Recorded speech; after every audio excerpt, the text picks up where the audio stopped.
I've been preparing some of the bits that I removed from the engine. Now, if you look really closely, you'll notice that I've removed quite a large part from the front end. This portable hoover in my shed at home, which done a better job than I was expecting, to be honest. I resisted the urge to polish the front. Yeah, I was unable to get them out and I had to drill them out.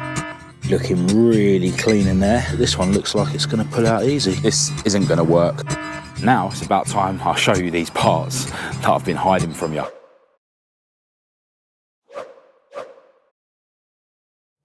Hello and welcome to this video. I'm Mk2 and today you join me round here at the garage at home with my ST170 powered Maude Mk2 Escort that I like to call Maude. And I've been preparing some of the bits that I removed from the engine when I removed the cylinder head to get those bits ready to refit. Now, if you look really closely, you'll notice that I've removed quite a large part from the front end since the last video. And if we look over here, you'll see that I've removed another rather large part, but more about that later on in the video. One thing I've been cracking on with today is cleaning up this block face so that it's ready to fit the cylinder head back on with a brand new gasket. Yeah, I think it's clean enough.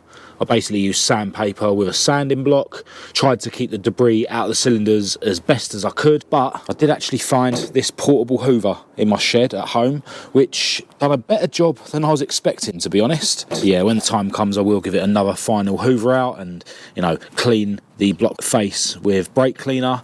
These are the little dowels that go here and here. Just keep them in there because it means I can keep the cardboard nice and flat. Now, it's not perfect, this block face. There's a couple of marks like here and around here, but when I feel them, yeah, they feel flat. So I don't want to, you know, just keep sanding and potentially make the surface less flat than it is. So yeah, I'm pretty sure that those bits will be all right. And yeah, this is looking a million times better than it was when I removed the cylinder head the other day. So we'll put this cardboard back on here to keep the debris out. But there is another couple of bits I've been cleaning up while I've been round here. So over here I've got the inlet manifold, which I've cleaned on the back where the gasket goes. I resisted the urge to polish the front like I did with the inlet manifold on INSTA, my Mk2 Escort. And I've got this brand new inlet manifold gasket for when I refit the inlet manifold. I really, really like these thick orange inlet manifold gaskets. To be honest, the one that came off probably could have been reused, but I had a brand new one in stock, so why not replace it? Another thing I've been cleaning up is this water rail. Now, one of you guys mentioned in the comments of a recent video that I should replace the thermostat while the water rail's off, and you're absolutely right, especially considering the poor design of this water rail. Now, this thermostat seems really small. I'm not sure what thermostat it is, and there's no part number on it, and I'm not going to go into detail, but I definitely won't be buying one of these from the company that supplied the water rail. Some bad history between us, let's just say. So yeah, I don't know whether maybe I'll just get like a Crossflow or Pinto one that's the right temperature and then just shave it down so that it's small like this one. I actually struggled getting this out of the water rail. The way that it's held in, if you look here and here, it sort of had some button head screws or bolts, and yeah, this water rail, you know, did have some threads in there, but yeah, I was unable to get them out and I had to drill them out. And yeah, I have been able to sort of drill all the way through, so I should be able to re-tap those holes and yeah, bolt the new thermostat in exactly the same way that this one was. Now, one disappointing thing about this water rail, I've got this gasket, which is actually a CVH thermostat housing gasket, and I really thought that the bolt pattern was the same. Obviously, on an ST170 and a Z-Tech, they have the plastic thermostat housing that goes where this water rail bolts up to, and I think that has a rubber O-ring in it, so you can't actually get a Z-Tech thermostat housing gasket, so you have to get like an aftermarket water rail gasket. But yeah, I wrongly thought that a CVH thermostat housing gasket would fit. Now, two of the holes do actually line up, but yeah, I'm not going to use that gasket. I'm probably just going to make one out of the gasket paper that I've got at my other garage that my good friend Rob kindly sorted me out for when I needed to put Esther's new cylinder head on. But yeah, I've given the gasket face a nice block, so yeah, that's cleaned up, ready to go, but yeah, still do need to tap those bolt holes. Now, I'm going to run out of light around here pretty soon, and I will be continuing this video tomorrow, But there is one thing I want to crack on with quickly before I leave here today. Now, I mentioned when I removed Maude's cylinder head that I wanted to give the jets in these bike carbs a quick clean out whilst they're off the engine. Now, these bike carbs are actually upside down, so where the jets are, which is, you know, inside these covers, is really awkward to get to when the bike carbs are on the engine because it's underneath the bike carbs. So yeah, while they're literally just sitting there upside down, I'm going to whip these covers off and just carefully unscrew the jets and blow them through. Now, I probably should use carb cleaner to do this, but I don't have any, so I'm going to use brake cleaner. It's actually looking really clean in there.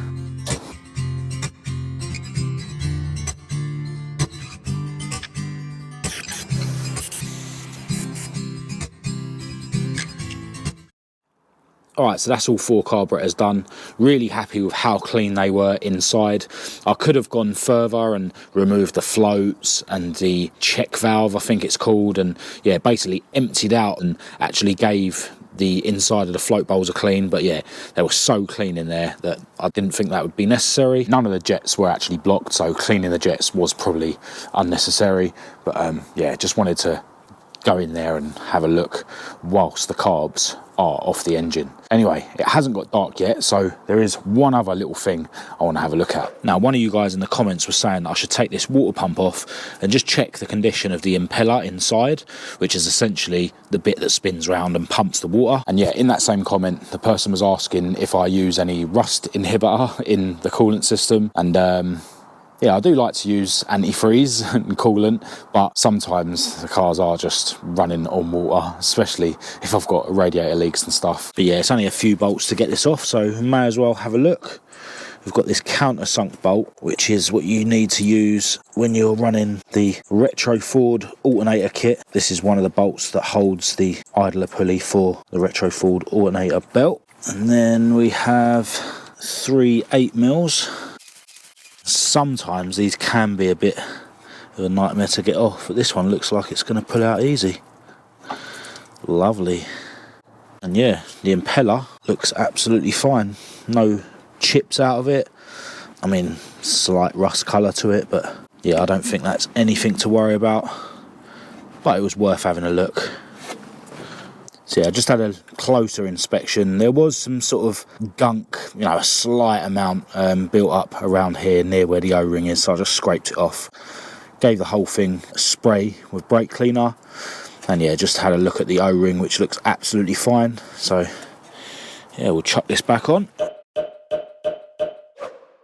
Hello, into the next day, and yesterday evening I went over to my other garage to grab some bits. So I grabbed my tap and die set, and I've already re-tapped these holes in the water rail so that I can actually put the screws in to hold the thermostat in. I did actually find a thermostat at my other garage. I think this is a Z-Tech one, but yeah, this isn't going to work because of this extra bit on it. I think what I'm going to do is I'm going to take this thermostat home later and test it.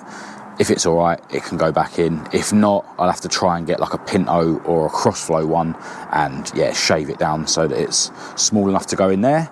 I also grabbed my gasket paper from the other garage, and I've already made another gasket for the water rail. So yeah, that's pretty much ready to go back on the cylinder head when I get it back from Chris at Clumpfab, as long as that thermostat's working. But yeah, I suppose now it's about time I show you these parts that I've been hiding from you. Time for Maude to go on a diet. So what I've got here is Maude's new bonnet and boot lid. Now these are both fiberglass, so they're super light. This bonnet, as you can see, has got a load of holes cut out of it and stuff. I think this is sort of Opel Manta-esque, and yeah, this is obviously to let heat out on the exhaust side, because these parts were actually fitted to a rally car with a Vauxhall XE, which I think has the exhaust on that side. I was thinking that maybe, you know, I'll block these holes in with fiberglass, but I think I'm actually going to leave them. I might end up putting some mesh behind, and I'm assuming that's what the previous owner has done, probably riveted the mesh on with these holes. And yeah, same over here. But yeah, once I give these panels a roller with the signal blue paint to match the rest of the car, I think they're going to look pretty cool. As you can see, the boot lid has got the RS spoiler on it, and to be honest, this boot lid is a bit heavier than I would like. The guy I bought it off, Reese, who does watch the video, so shout out to you if you're watching, mate, was saying that he thinks there's some expanding foam in this boot lid somewhere. I'm guessing it's probably all in here. Maybe because it was on a rally car, they did that to strengthen it.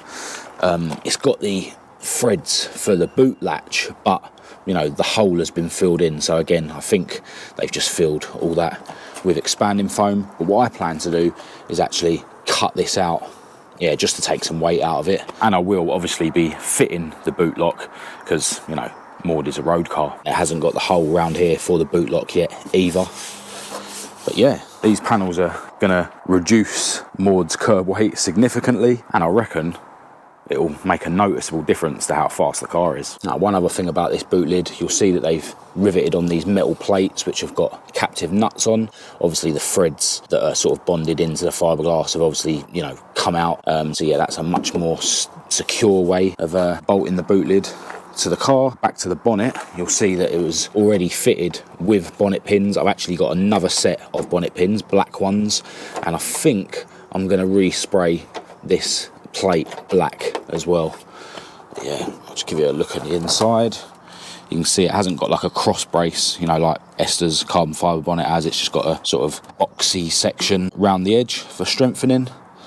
But yeah, the inside will just get a coat of black, if anything. And as I say, the outside of these panels is going to be rollered signal blue. Now, I have actually got some lightweight alloy boot hinges that some of you may remember ages ago I tried to fit to Esther, my Mk2 Escort, before realising that they were Mk2 hinges. But unfortunately, those hinges are at my other garage, so I'll have to fit those another day. But I think what I'm going to do now is get both of these panels onto the car and see how well they line up. And this is of course a one-man job with the panels being so light. Alright, so the driver's side actually doesn't look too bad at all. You can see, because the swage line's thinner here and thicker there, that, you know, it needs to sort of twist that way. And if you look the other side, that definitely shows that as well. It's a massive gap there, but it is already all the way down on this adjustment. But there is adjustment in the hinges as well. Height wise, it doesn't look too bad. It needs to come up a bit. This side, yeah, it's looking really good. Now, the way the adjustment works on these hinges, there's two bolts in there. One is just a pivot point, and then the other one has got an elongated hole. So essentially this part of the hinge is able to sort of go like this. And I can't remember which way round it is, but when you go up, it also either brings the boot lid back or forward. So yeah, I'm gonna fiddle about with the adjustment on this side, and yeah, should be able to get this to fit in not a lot of time at all. I think the front one is the pivot, back one is the one with the elongated hole. So I've rotated it this way, which is obviously going to raise the height, but trying to see what that does to the gap at the back.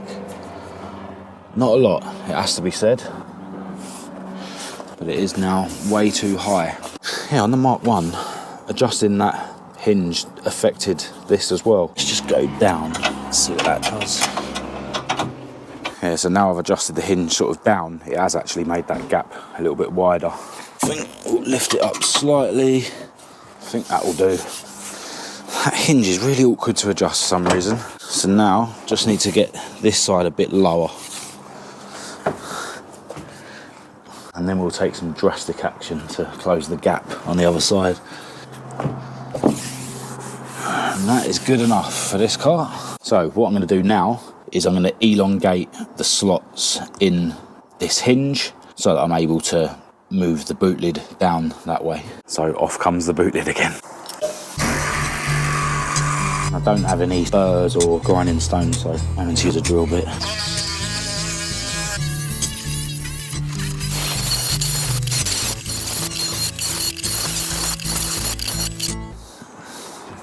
And now I'll bung the boot lid back on, and fingers crossed I've ground enough out of those slots first time.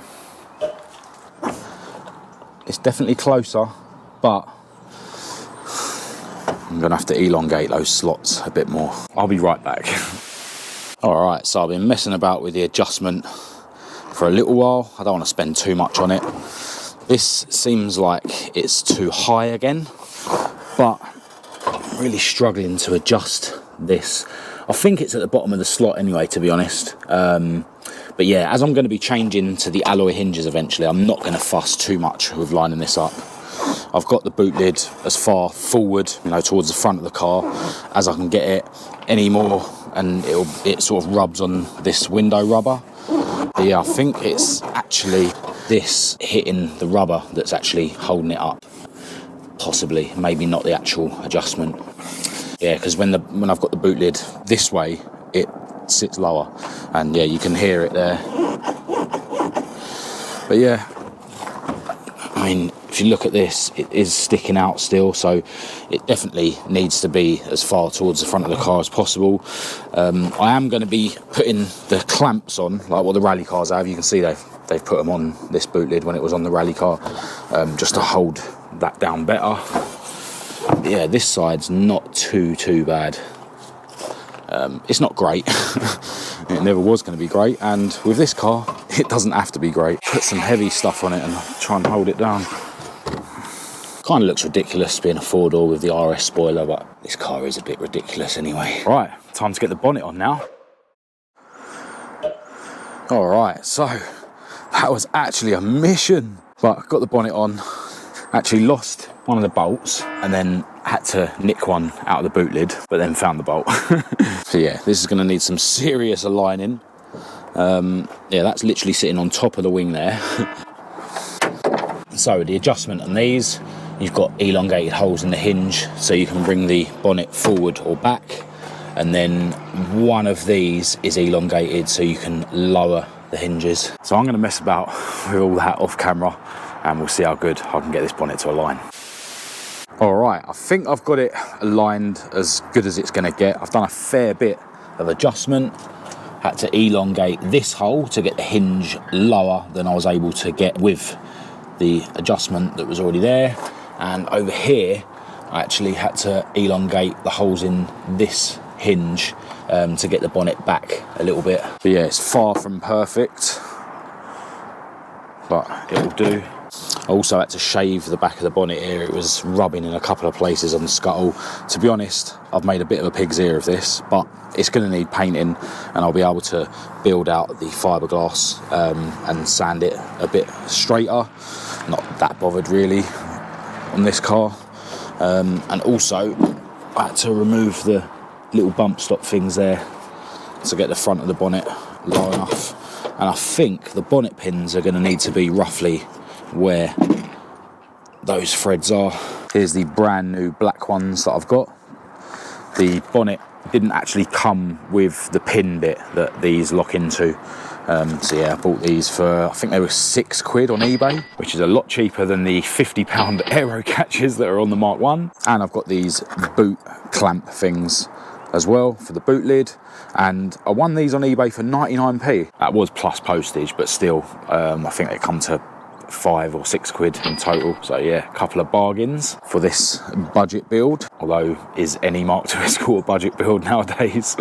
So yeah, I can see that these are literally the same as the others, just fresh and black. So I think I can put the other part of the bonnet pin with this one still attached, and then I can remove and replace it later on.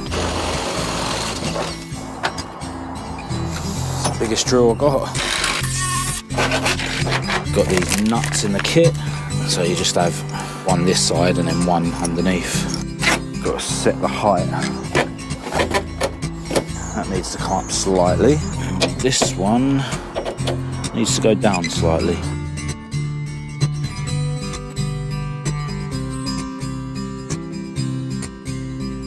Alright, so there we go. If I've just pushed the pin, it's actually not too bad. Now, I reckon if I leave the pins in here, I should be able to get underneath and get the nuts on, and hopefully they'll stop the pins from spinning. We'll see.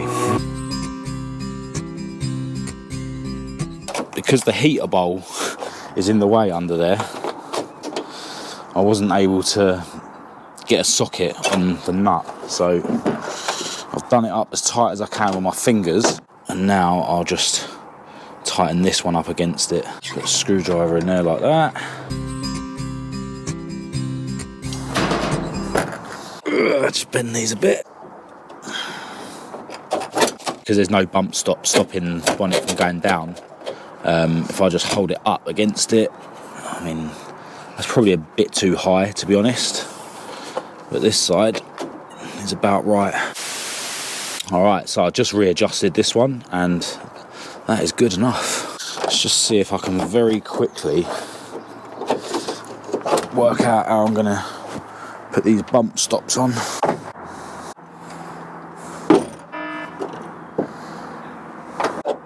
Yeah, so it's already a little bit better, just with that rubber bump stop under there. But yeah, I reckon the way to do it is probably stick it to here, and just space it out a bit, or, you know, get a bigger bit of rubber. And, you know, I could just stick it there if I had a tool a bit. So yeah, we'll work something out. But for now, bonnet is installed. Just looking at this boot lid again, and yeah, I do reckon it's the rubber leaning against this that's making it not sit low enough.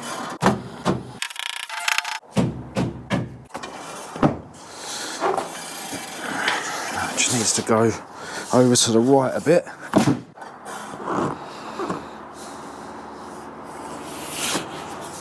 Yeah, that's much better. Alright, I suppose now we should at least have a look at fitting these things. I think that attaches there or up here. Maybe it's that way. Let's consult Google. Alright, so all the pictures I could find had the other type ones of these. I think I'm just gonna send it. Gonna hold the boot lid down.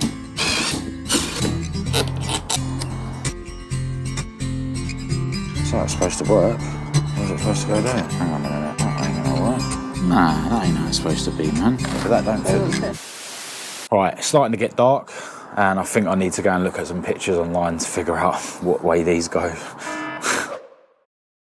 So it's now the next day, and I have been looking at some more pictures online of those boot lid straps, and it does look like I did actually have it the right way, but I think I need to open up the bit that hooks around the strap a little bit, just so that it's able to get around it without cutting into the rubber.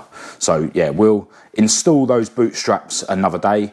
And in fact, that's not going to be the very next thing I'm doing, because Chris Kember at Clumpfab has been in touch, and he said that Maude's cylinder head and the sleeves for her anti-tramp bar bushes are now all ready for me to collect. So in the next video, I'm going to be collecting those bits and starting to put Maude's engine back together. Now, before I end this video, I've got something really cool to show you that has been sent to me by Richard from RECREATIVE Signs, who is the guy that recently sent me this sign you can see just over my shoulder. Another really cool sign. This one's obviously based on INSTA, my Mk2 Escort, and it's been made with sticky vinyl that's obviously been cut out to the right shapes. Yeah, really, really love this thing. Going to be another awesome addition to a wall somewhere, although I think that's going to have to go up in the wall in my spare room or in my garage, because I don't think my beautiful girlfriend Kat's going to allow me to have another one on the wall here in the living room. Loads of people have been in touch actually asking for, you know, the links and stuff for RECREATIVE Signs, and I'll leave them in the description of this video. So yeah, if you need a really cool sign made for your home, your business, your garage, definitely get in touch with Richard at RECREATIVE Signs. So that's all I've got for this video. If you did think it was any good, please do give it a thumbs up and a share. If you didn't, give it a thumbs down. Check out the links in the description to follow me on social media. I'll leave a link to my website down there as well. For any of you guys that want to go and check out my regular blog posts or grab yourself some official Marcus Hayes merchandise, I'll leave a link to my Patreon in the description for any of you guys that want to support me in that way. Massive, massive thanks to all my patrons. I'll leave my email address in the description for anyone who wants to contact me. But other than that, until next time, thanks for watching.